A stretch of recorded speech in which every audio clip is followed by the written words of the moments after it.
Friends good morning అందరికీ.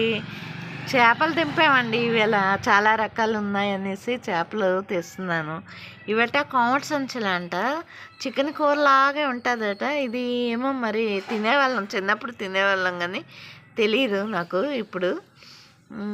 తర్వాత ఇవి బొచ్చులు. ఇవైతే పెద్ద చేప తీసుకున్నాను 150కి. అలాగా పెద్ద ముక్కలే వచ్చాయి, మంచి ముక్కలు వచ్చాయి. ఇవేం చేపలమ్మా? కాణాగర్తలు అంట. ఇవి కాణాగర్తలు. ఇవి బాగుంటాయి అంటున్నారు, పులుసు పెడితే చాలా బాగుంటాయి అని చెప్తున్నారు.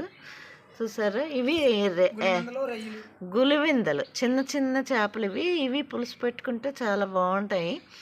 గులివిందలు, రొయ్యలు అంట. ఇవన్నీ చేపలు ఈవిడ తీసుకొస్తారు. తెల్లారికే సండే అయితే పొద్దున్నే వస్తాయి మాకు. మంగళవారం కొంచెం లేటుగా వచ్చినా ఇవి మాత్రం వెళ్ళారా రా, పర్వాలేదు. ఇది ఈవిడ చేపలు అమ్మిన ఆవిడ. అనుకోకుండా వీడియో తీయాలనిపించింది నాకు, తీస్తున్నాను. అయితే పొద్దున్న ఎన్ని గంటలు బయలుదేరుతావమ్మా? 4 గంటలు బయలుదేరుతాను. 4కే చేపలు కొనుక్కొని ఇక్కడికి వచ్చినప్పుడు 6:30 7 అయిపోతుంది. 6:30 ఇట్రా, ఎండ తగులుతుంది. 6:30 చెప్పు. 6:30 7 అయిపోతుంది. అన్నీ ఎన్ని గంటలకి అయిపోతాయి చేపలన్నీ? చెప్పనే 1 గంట 12.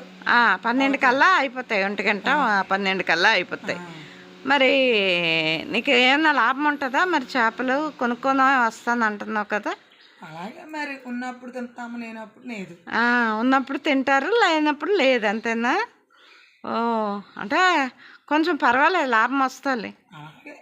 అలాగే కొంచెం రోజుకి ఇంత అని ఎంత కొంత వస్తే అవుతుంది మీకు. మంచి చేపలే తెస్తున్నావు అమ్మ నువ్వు. ఎప్పుడు మంచి చేపలే తెస్తావు. ఈవిడ దగ్గరే తీసుకుంటానండి ఎప్పుడు నేను చేపలు. థ్యాంక్ యూ అమ్మా, థ్యాంక్ యూ.